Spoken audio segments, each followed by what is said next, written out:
ETF index mutual funds నేర్చుకుని stock మార్కెట్లో రాణించాలనుకుంటున్నారా? వెంటనే ఈ నెంబర్కి కాల్ చేయండి. నమస్తే రమగారు. నమస్తే జయ. రమగారు, కార్తీక మాసంలో పౌర్ణమి తరువాత జ్వాలా తోరణం అని చెప్పి నదిలో దీపాలను వదులుతూ ఉంటాం. కొంతమంది పౌర్ణమి రోజే చేసేస్తారు కదా రమగారు, కొంతమంది పౌర్ణమి తరువాత చేస్తారు కదా. ఆ రోజు యొక్క విశిష్టత ఏంటండి? అమావాస్య, కార్తీక అమావాస్య నాడు నదిలో దీపాలు వదిలిపెడతారు.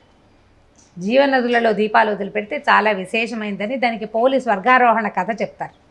స్వర్గారోహణ అని మాటకి చెప్తాం, కానీ పోలి వైకుంఠం ప్రాప్తించిందట ఆమెకి. ఆ కథ చెప్పుకుంటాం. ఈ స్వర్గారోహణ అమావాస్య రోజును కూడా పగలు ఉపవాసం ఉండి సాయంకాలం దీపాలు వదిలిపెట్టి భోజనం చేస్తే చాలా మంచిది. అమావాస్య నాడు పూర్తి ఉపవాసం ఉండే పద్ధతి కూడా ఉంది.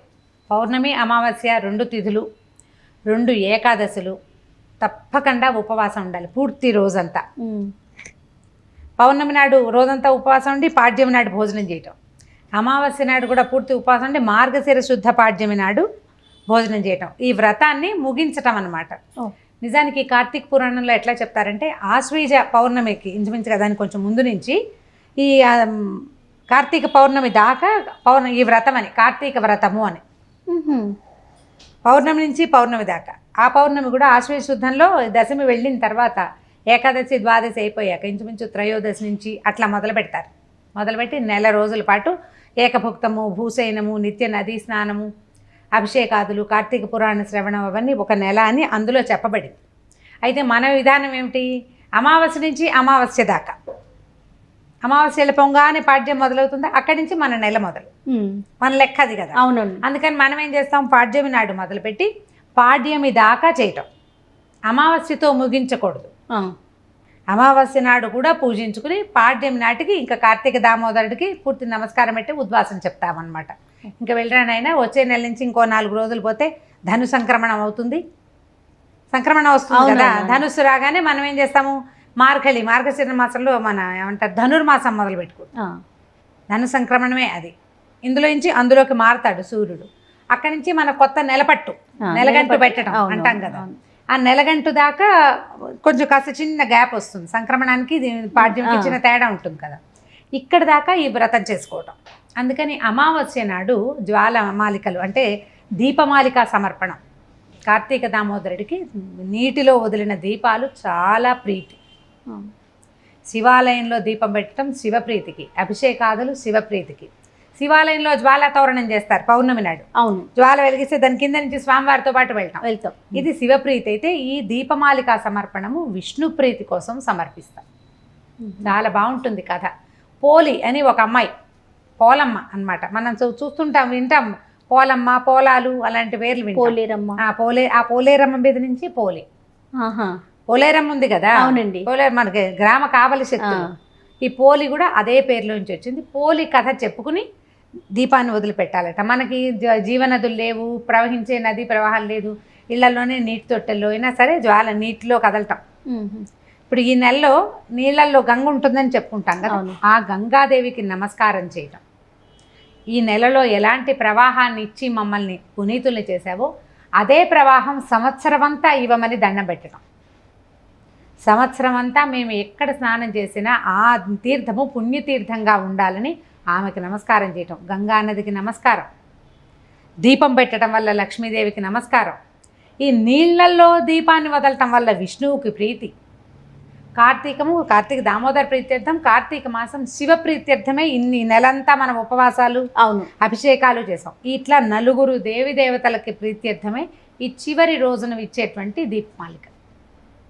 మనం ఇంట్లో దీపారాధన చేసుకోవచ్చు. ఓ చిన్న తొట్టెలోనో, ఓ బకెట్లోనో, కాస్త పెద్ద టబ్లోనో నీళ్ళు నింపి దాంట్లో దీపాన్ని, ఆ దీపం ఏంటంటే ప్రమిదలు పెడితే మునిగిపోతాయి. అందుకని ఏం చేస్తాం మనం, మన అరటి దొన్నెల్ని చిన్న చిన్న డిప్పల్ని తెచ్చుకుని దాంట్లో చిన్న హోల్స్ చేసి కాస్త అంత ఆవునేతితోటి ఒక ఒత్తిని వెలిగించి వదిలిపెడతాం. ఆ నీళ్ళు కదులుతూ ఉంటే నీళ్ళలో ఒక సంతోషంగా కూడా ఉంటుంది. చూడు, మనకి మనం పెట్టిన దీపం నడిచి వెళ్ళిపోతుంటే, పారుతూ ఉంటే, ప్రవాహాల్లో వెళ్తుంటే మరీ ఆనందంగా ఉంటుంది. దూరం నుంచి ఆ జ్వాలామాలికను చూసి దండం పెట్టిన ఒక అనిర్వచనీయమైన ఆధ్యాత్మిక అనుభూతి. దానికోసమైనా ఇవి చేసుకోవాలి. మనం పద్ధతులు మానేయకుండా కొంచెం అవకాశం ఉన్నప్పుడు చేసుకోవచ్చు కదా. తప్పకుండా. పోలి స్వర్గారోహణ కథ చెప్దాం. పూర్వము ఒక చాకలి వాళ్ళ కుటుంబం ఉండేదట.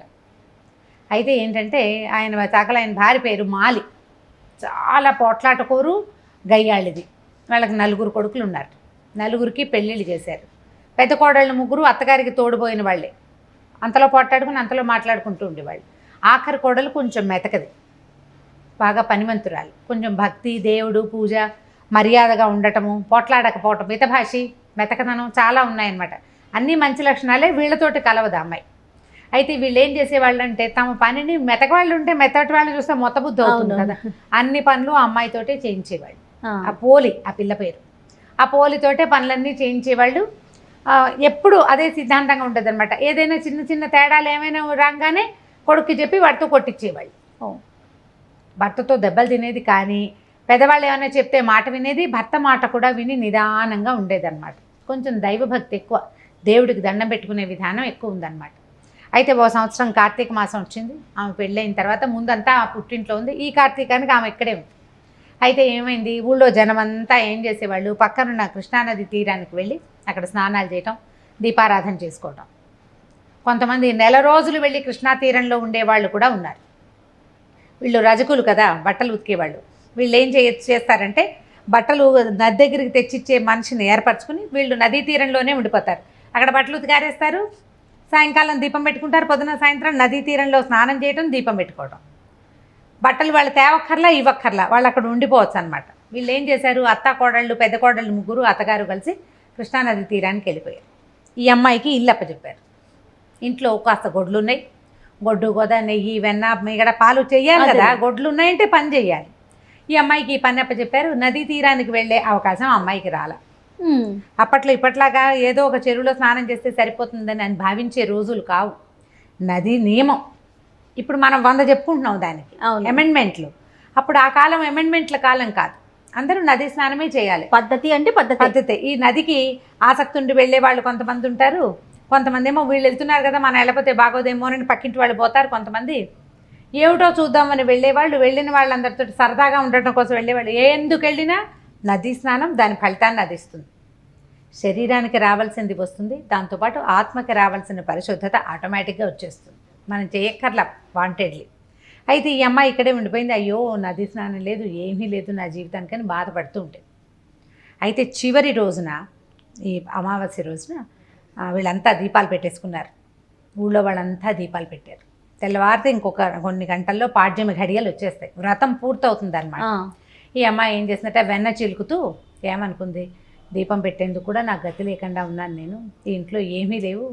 ఆ నది దగ్గర ఎవరో బ్రాహ్మణులు ఉంటారు, దేవాలయం ఒకటి ఉంది, అక్కడే పొత్తులు పత్తి అన్నీ వాళ్ళు మేనేజ్ అయిపోయారు. ఈ అమ్మాయికి ఏముంది, అందుకని ఏం చేస్తుంది, తన చీర చెంగు నుంచి ఒక 4 దారాలు తీసి దాన్ని ఇట్లా ఒత్తిగా చేసి వెన్న చిలికేశాక, ఆ వెన్నకి కొలత ఈ గిన్నెడు వెన్న రావాలి, అందులోంచి కొంచెం వెన్న తగ్గిన అత్తగారు ఊరుకోదు. కవ్వానికి కొంచెం వెన్న అంటుంటుంది కదా, ఆ వెన్న దీనికి ఈ ఒత్తికి రాసి జిడ్డుగా అవుతుంది. అక్కడి నుంచి ఏం చేసిందంటే ఒక పాత కొబ్బరి పెంకులు కనపడితే 2 కొబ్బరి పెంకుల్లో ఒకదానికి మీద ఒకటి పెట్టి ఈ ఒత్తి పెట్టి వెలిగించింది. నేనేమీ చేయలేకపోయాను, కార్తీకంలో నదీ స్నానం లేదు, ఈ ఇల్లే వైకుంఠం, కడిపే కైలాసం ఇల్లే వైకుంఠం, నా పరిస్థితి అదే నాయన, నన్ను రక్షించు, కాపాడు అని చెప్పి ఆ దీపం పెట్టింది. సరిగ్గా పాడ్యమి ఘడియలు సమీపిస్తుండగా ఆమె పెట్టిన దీపాన్ని భగవంతుడు అందుకున్నాడట. కార్తీక దామోదరుడు. దేవుడికి ఏం కావాలి, దీపం కావాలా, భక్తి, లోపల ఉన్న శ్రద్ధ కావాలి. ఈ దీని దగ్గర ఉన్న కృష్ణానది తీరంలో దీపాలు పెడుతున్న వాళ్ళంతా రకరకాల ఆలోచనలతో పెడతారు. వాళ్ళకంటే పెద్దది పెట్టామా లేదా, ఇంటి దగ్గర ఆ పని అవుతుందో లేదో, ఎలా అంటే భక్తి శివుడి మీద, చిత్తం చెప్పుల మీద లాగా అలాగే ఉంటుంది. కానీ ఈ పెడుతున్న దీపం త్రికరణ శుద్ధిగా మనోవాక్కాయ కర్మలతోటి దీపాన్ని పెట్టేవాళ్ళు, పూజ చేసేవాళ్ళు చాలా తక్కువ ఉంటారు. మేము చేస్తున్నాం, మాకు ఫలితం లభించట్లేదని భావిస్తాం మనం. కానీ మనం పెట్టవలసిన పూర్తి స్థాయి శ్రద్ధ దాని మీద పెట్టం. మనం పెట్టలేకపోవటం కూడా మన కర్మానుభవం అనుకో. ఈ అమ్మాయి కర్మానుభవం దానికి అంగీకరించింది, మంచి శ్రద్ధతోటి పెట్టింది. ఈ భగవంతుడు విష్ణుమూర్తి చెప్పాడట, ఆయన దగ్గర ఉన్న సేవకులు పార్షదులు ఉంటారు, అంటే సైనికులు అనుకో ఇంచుమించుగా, విష్ణువు పక్కన ఉండేవాళ్ళు. పోలికి ఇక్కడి నుంచి విమానం వెళ్ళి విమానంలో ఆమెను తీసుకురండి అని చెప్పాడట. అయితే ఈ పాడ్యమి నాడు దీపం పెట్టింది కాసేపటికల్లా వైకుంఠం నుంచి విమానం వచ్చింది. విమానం వచ్చేసరికల్లా ఈ అమ్మాయి ఆశ్చర్యపోయింది. దామా నేను సశరీరంగా విష్ణుమూర్తి తీసుకురమ్మన్నాడని ఆయన ఇట్లా ఎక్కించుకున్నాడట.